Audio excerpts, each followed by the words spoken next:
How to motion track in CapCut. Hello everyone, welcome back to our channel and today we are back again with a new video. So without any delay, let's get into it. For that, firstly open CapCut application on your device. Click on New Project and select the video which you want to edit. Then after go to Text option, click on any punctuation mark and you can simply edit it in a color which you can see. Increase the size of this punctuation text and you can move it around in the screen where you want it at the first position.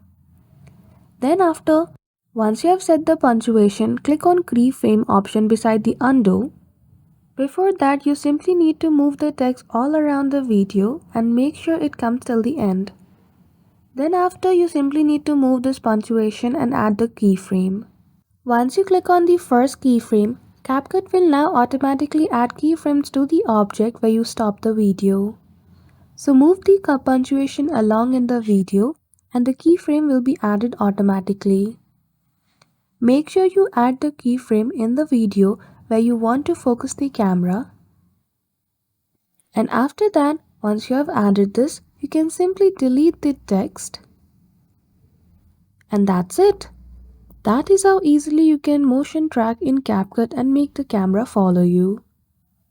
So I hope you found this video helpful. If you did, don't forget to give it a thumbs up and subscribe to our channel for such tutorial. Thank you for watching till the end.